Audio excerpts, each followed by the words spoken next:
Okay, good. Okay, so Bismillah.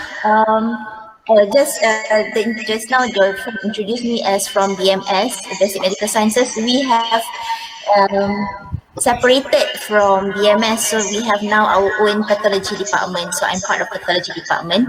Okay, so for today's lecture is on infarction and shock.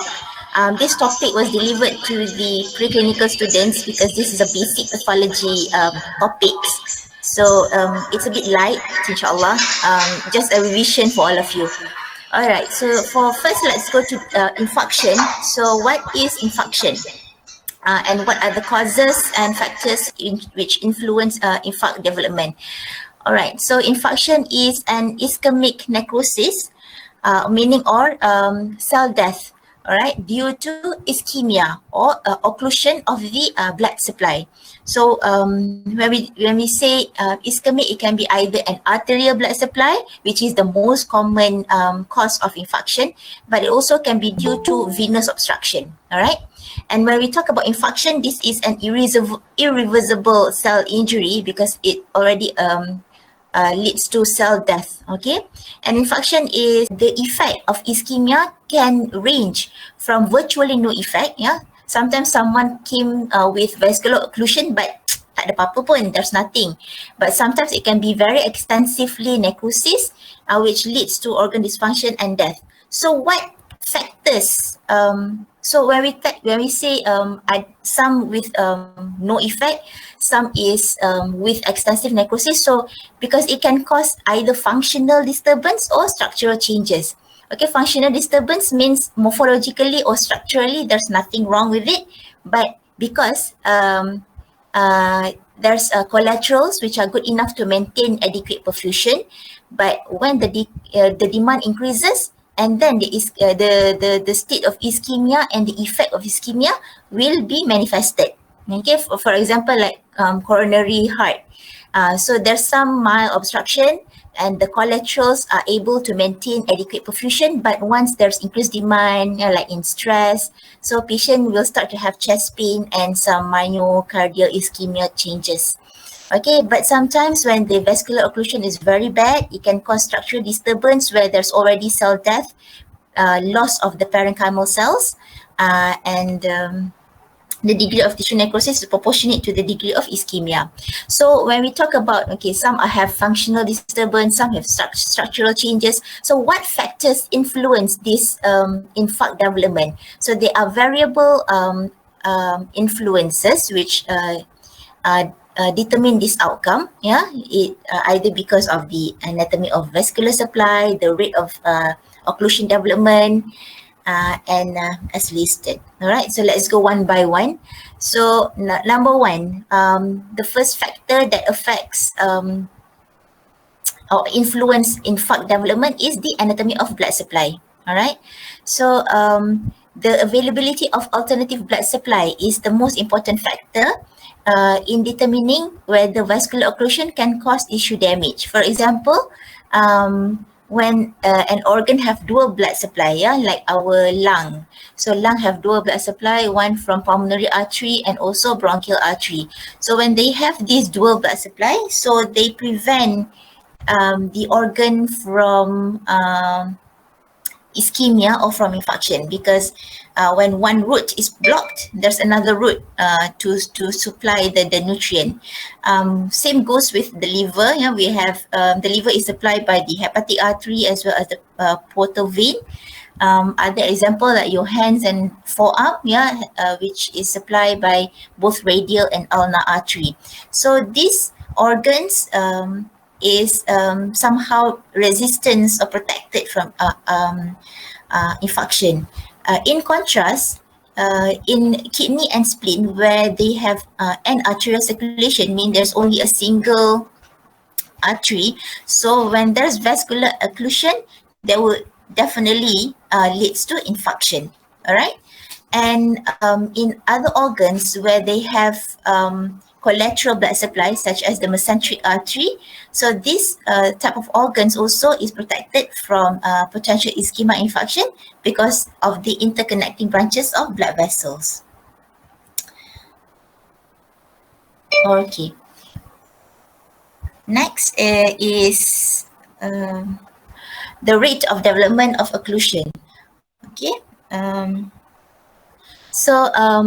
As mentioned, the when an organ with um, sorry when an organ the occlusion develops slowly.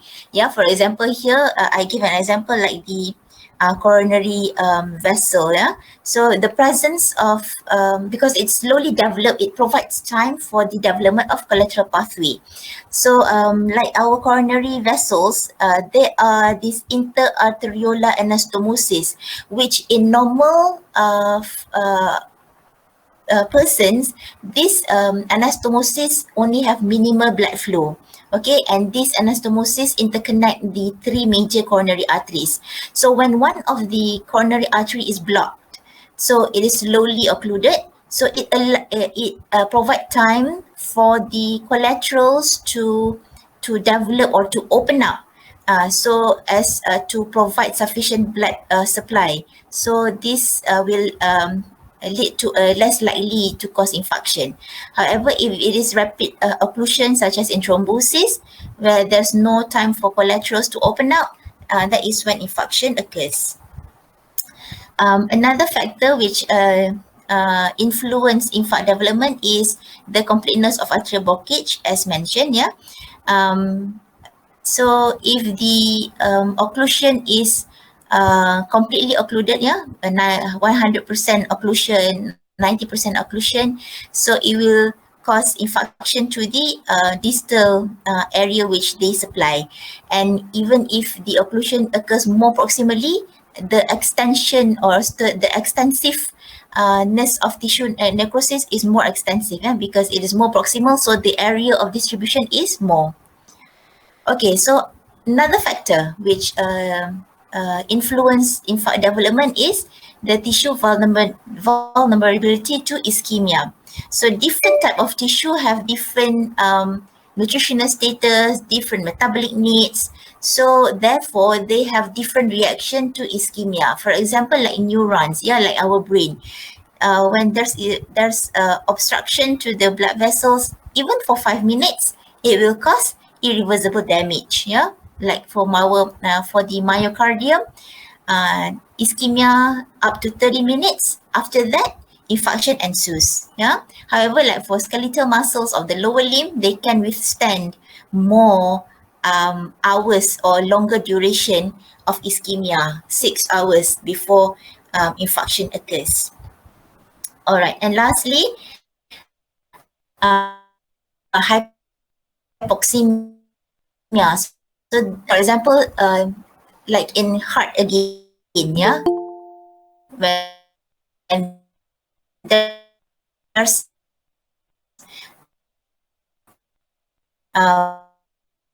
mild obstruction of the coronary artery. So in normal event, normal occurrence, the heart is of nutrients. However, so because low oxygen level, basic as possible, so low blood oxygen, it just causes more infarction. All right. So that's about the causes. So what happened behind infarction? So what are the pathogenesis, the things that happen behind infarction? So as mentioned, ischemia or low blood supply or low oxygen, initially the body will be able to adapt or will be able to withstand it.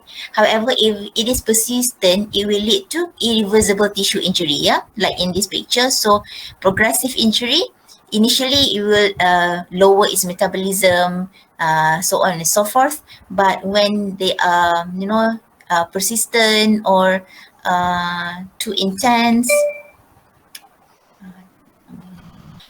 so it will cause tissue necrosis. So when there's necrosis of the organ, it does not only affect the parenchymal cells, it also affect the interstitium. Yeah. So what happens in necrosis is the cell will become damaged. Yeah, so the plasma membrane will break down. Yeah, so this is our cell. So this is the nucleus. So when there's persistent injury to the cells, it will eventually die off, where the membrane will breaks, and whatever inside the membrane will leaks out. Yeah, so the enzymes and the proteins will leak into the surrounding tissue. So this will elicit inflammatory response. So inflammation will come in. Okay.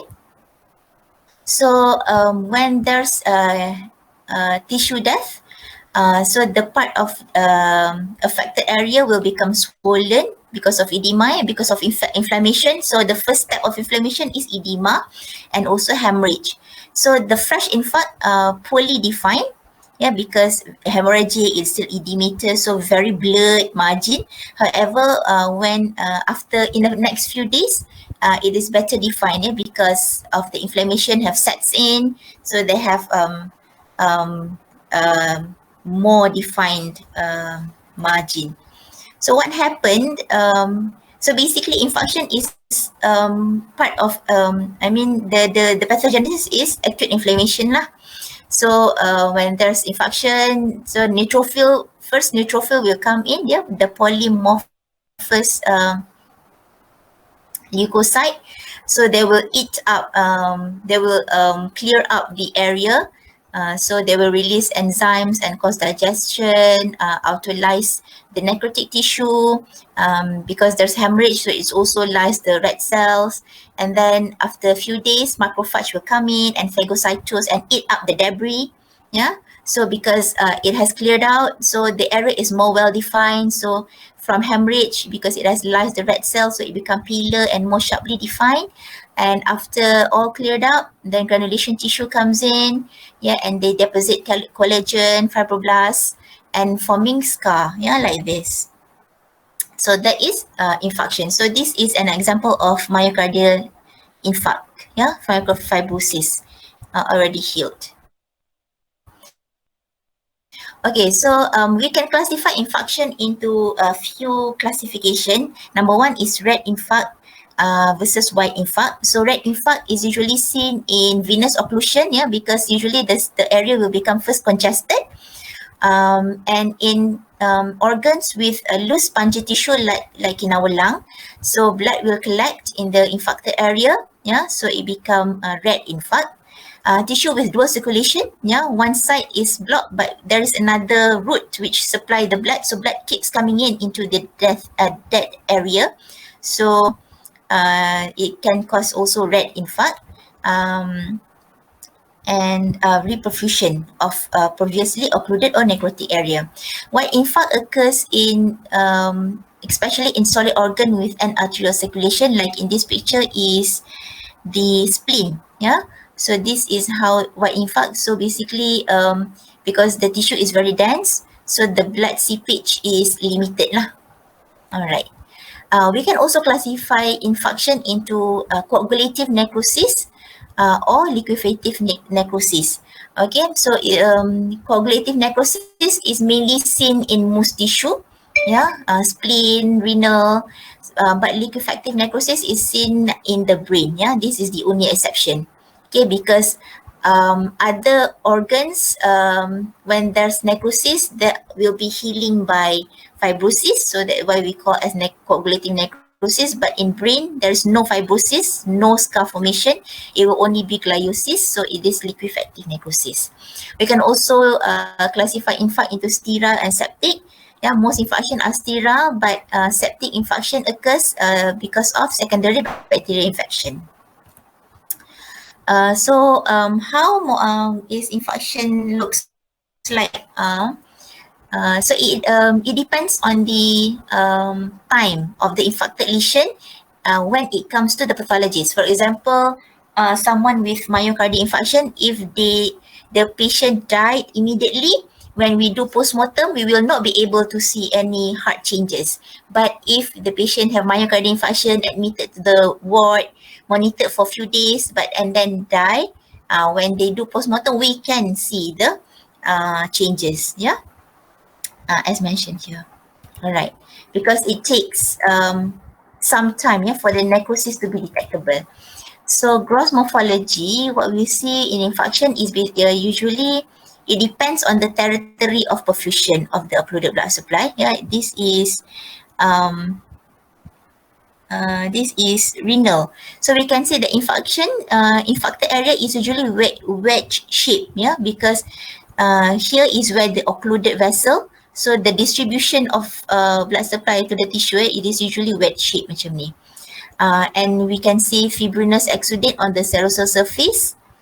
And usually if in arterial occlusion, yeah, it is pale, yeah, white infarct. As mentioned, initially the infarction will be is hemorrhagic, but after few days it becomes paler because the red cell has been lysed, yeah. But exception for pulmonary infarction, because it is a loose spongy tissue, it has dual blood supply, so it has extensive amount of blood inside the tissue when it is necrotic. So when after some time it will not turn pale, but it will turn brown, yeah, because of hemosiderin residue. As mentioned also in the pathogenesis, in the first few days, the infarcted area will become edematous. Yeah, so we can see grossly it is elevated. But after some time, all infarct, yeah, it will shrunken because of fibrosis and become depressed. So this is the image of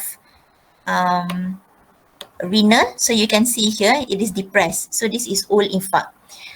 In cerebral infarction, it is liquefactive necrosis, so it is poorly defined and usually with central softening.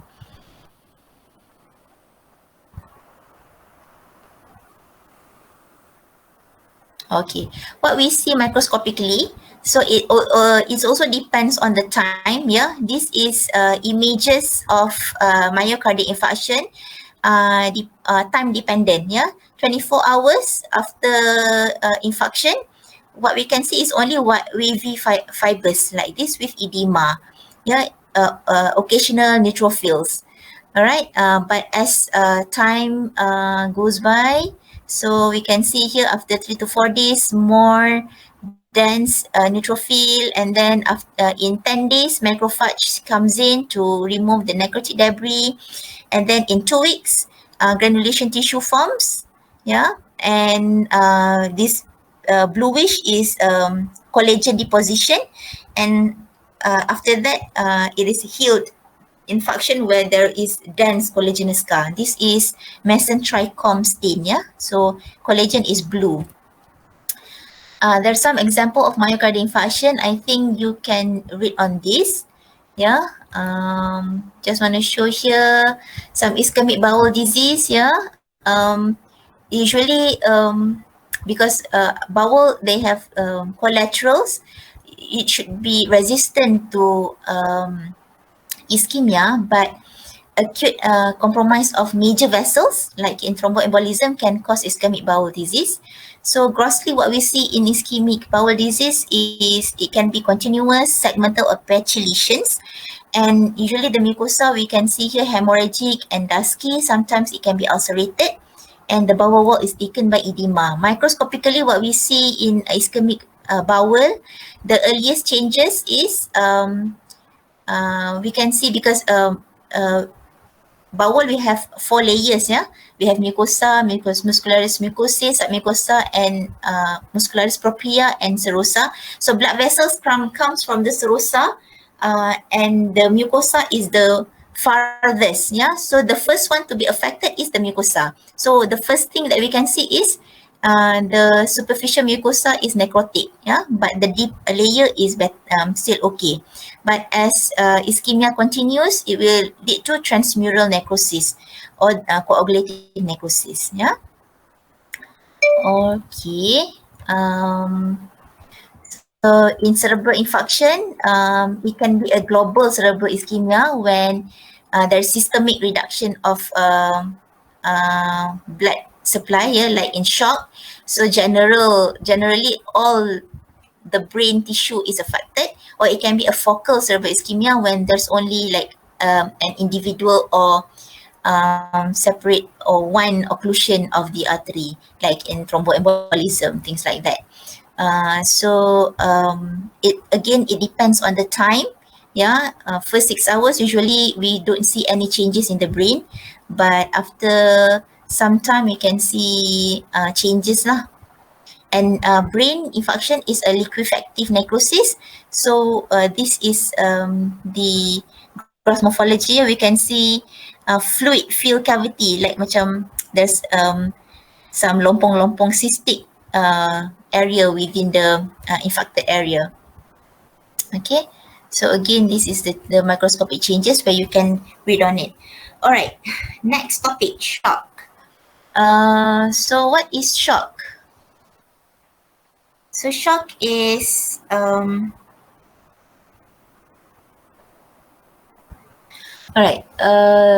shock is systemic hypoperfusion of tissue. Yeah, it is a state where the tissue are hypoperfused.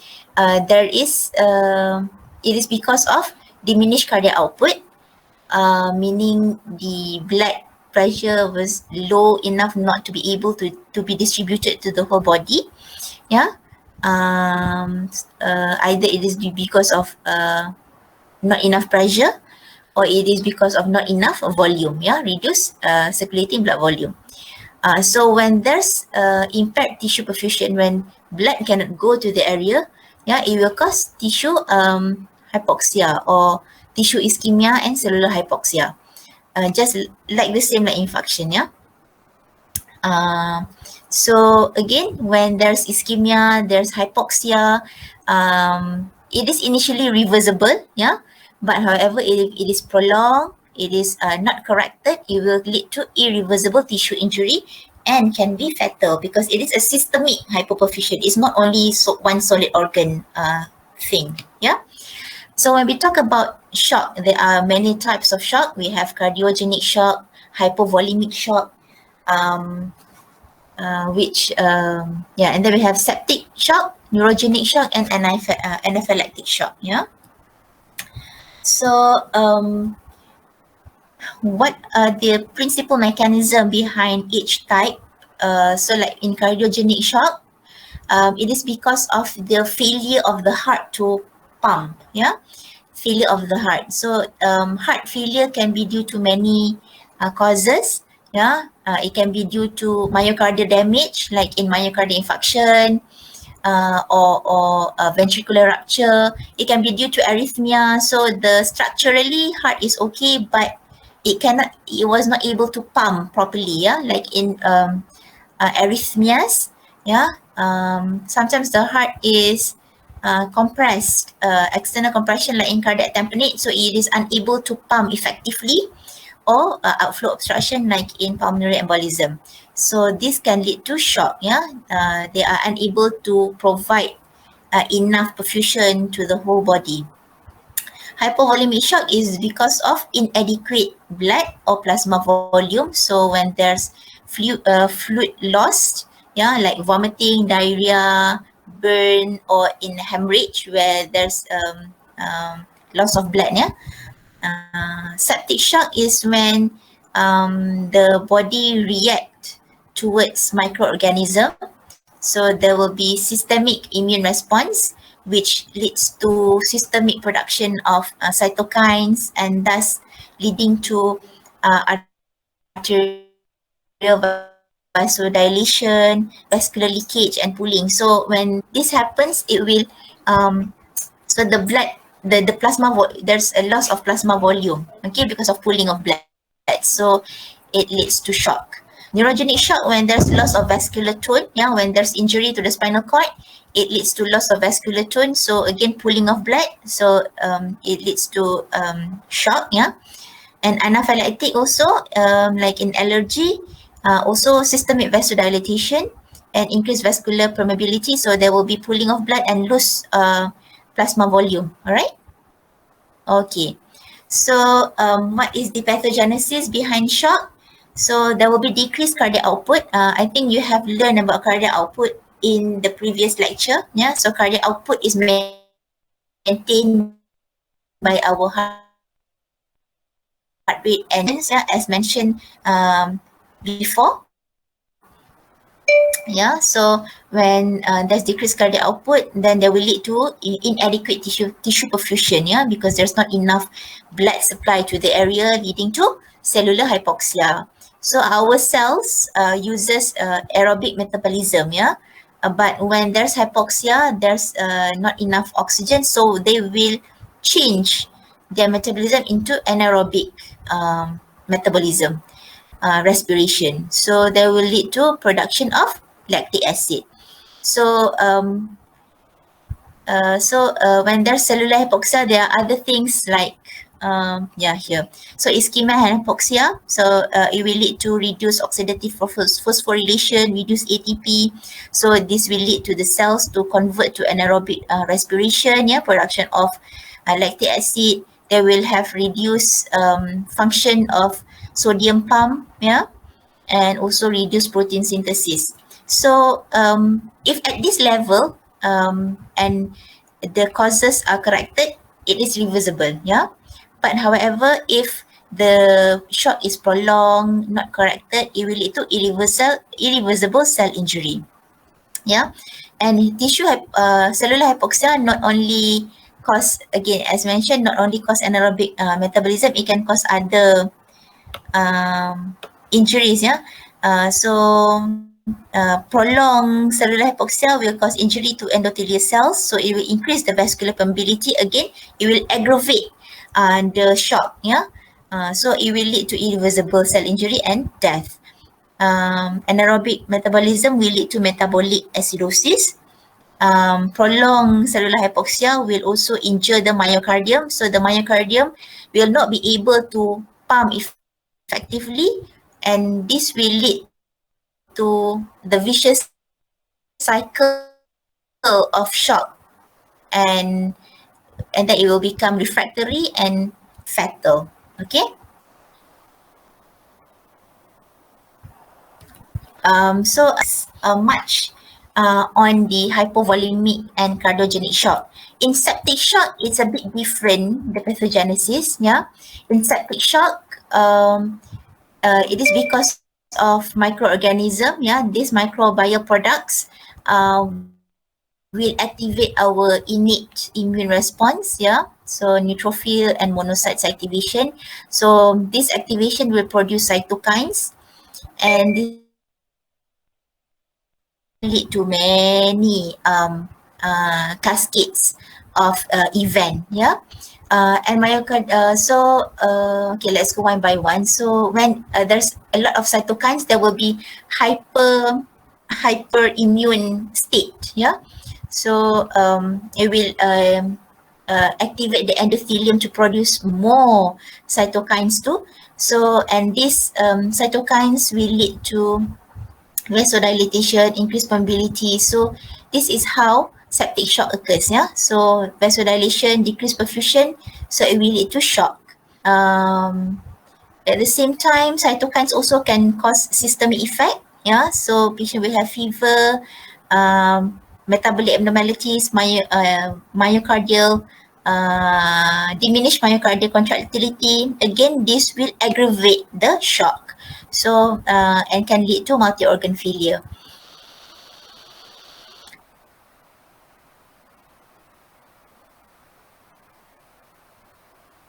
Cytokines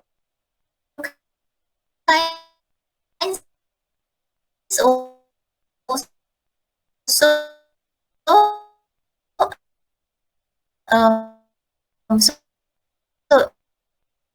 as we mentioned,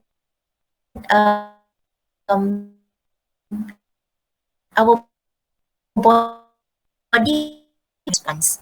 The microbial products can also activate the complement cascade. So this will eventually lead to DIC, yeah. And DIC can lead to tissue ischemia, and this also can aggravate shock, yeah.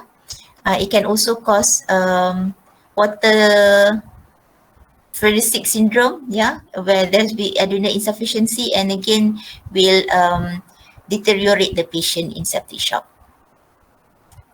Okay, so that's about the type of shock and the pathogenesis. So when we talk about shock, shock happens in stages, yeah. As I mentioned, because it is initially reversible, it can be reversible, but if it is prolonged,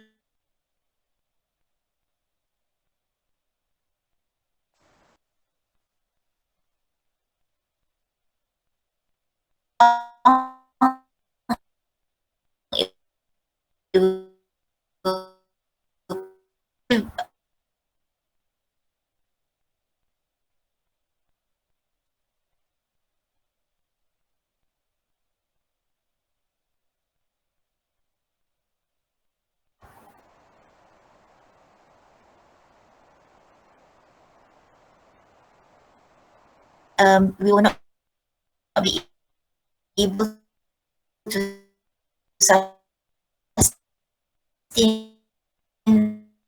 that, and our body detect is by baroreceptors. Yeah, so when baroreceptors,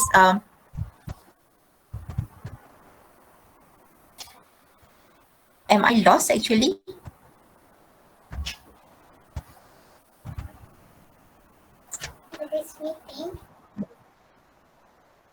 Oh, ya ke? Your voice is quite I see. breaking. Oh, okay. So at what are you guys are trying to call me just now? No, I think okay, bila ada orang call dia punya line dia jadi lari. So at what point do you want me to repeat this line now? Okay. So, all right. Okay. So shock, when we discuss about shock, Allah have created our body to be able to withstand changes. All right. So so because as to maintain the milieu of our body. So slight changes. So there will be some compensatory mechanism. So when our body is able to compensate, it doesn't mean that there's nothing wrong with the body. It means that our body is trying to protect itself, but if there's nothing is corrected, nothing is done, it will progress and eventually it will become refractory and irreversible. So in a non-progressive phase, yeah, when our body start to have reduced cardiac output, yeah, blood pressure becomes lower, so our body will be able to detect that, yeah, by baroreceptors. So baroreceptors will say, oh, okay, there's reduced cardiac output, there's low blood pressure. So what happen will is the body will trigger itself, yeah, the brainstem will be triggered, yeah, so through the neurohumoral mechanism. So the brain stem is triggered, so it will lead to the activation of sympathetic system, the excretion, or sorry, the secretion of catecholamines, yeah. So it will try to increase the blood pressure and to increase the cardiac output. As mentioned, yeah, cardiac output is maintained by our heart rate and our stroke volume. So that is how our body is trying to compensate. And also when low cardiac output or low pressure is detected in the kidney, so it will activate the RAA axis, yeah, renin angiotensin aldosterone axis. The brain will produce ADH. So the net effect of this is patient will have tachycardia, yeah, because of increased heart rate, peripheral vasoconstriction as to increase the stroke volume, and conservation of fluid by the kidney as to increase the plasma volume. So when this happens, the blood pressure remains okay.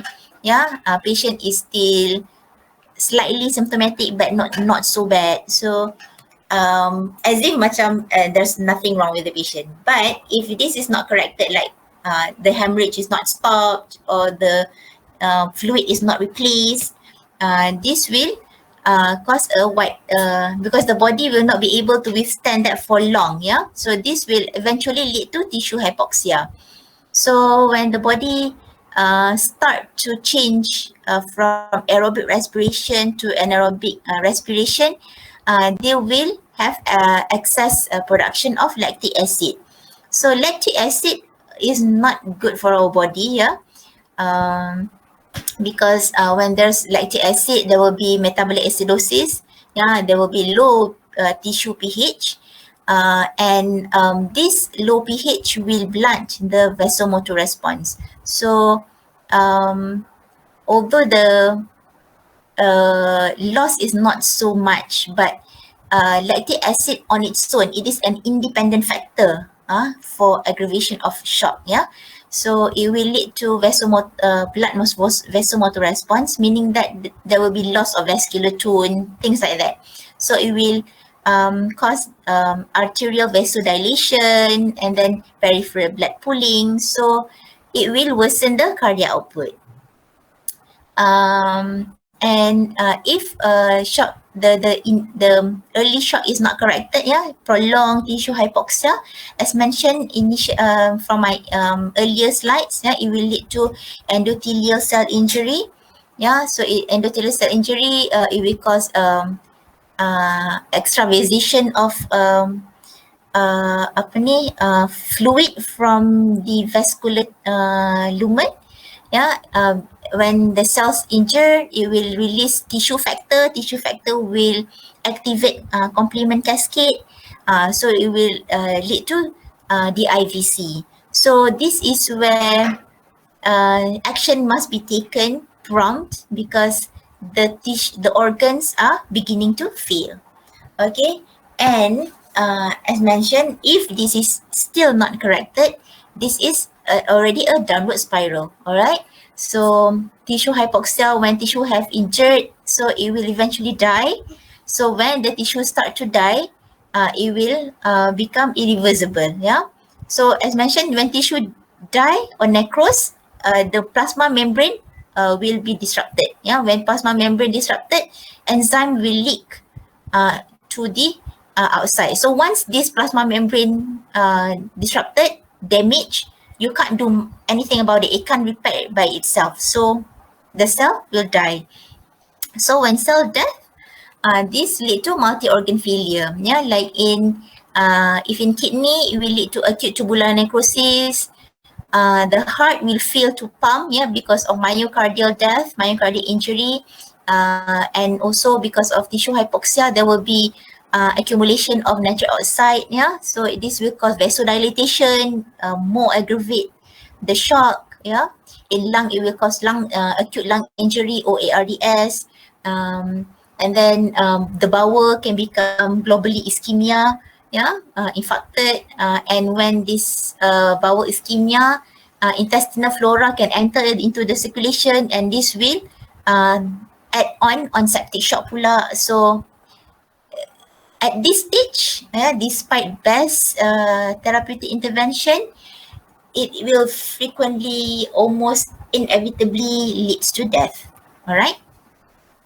What are the clinical features? I think you all are more familiar with this. You see this day in, day out. Yeah. So the stages in shock, as mentioned in your clinical practice, yeah, is basically reflect what happens in the non-progressive, progressive, and refractory stage of shock, as I mentioned before. All right. Okay, so that's about it. Any question?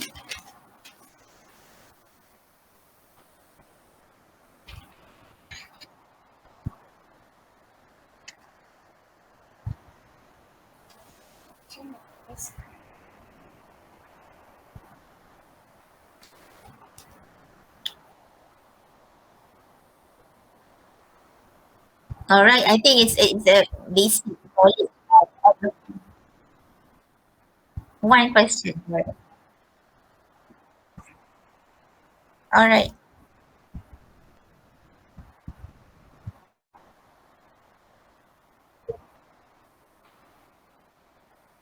Hi. hyperdynamic. What?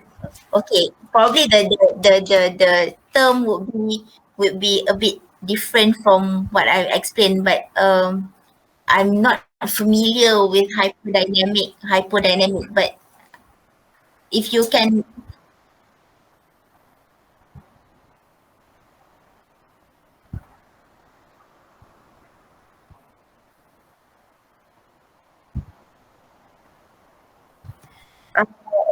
okay, um, Maybe that's Malay's. I've read about uh sorry, distributive shock. I think it's based on the term lah. So I'm not sure of hyperdynamic. In what sense does they classify this hyper and hypo? Because eventually it will still, like a cardiogenic probably is the hypodynamic. I'm not so sure. It's just the term of how they classify it. So I need some clarification on how they classify hyperdynamic. Probably the distribution of fluid or the output, I think. So is hyperdynamic like septic and aphalytic is hyperdynamic, is it?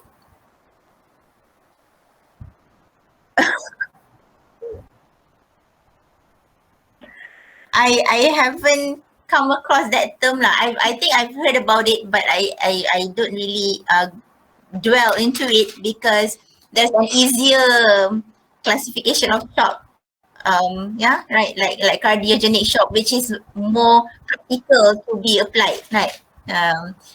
Compared to hypodynamic, it's too technical lah, I think, the term. All right.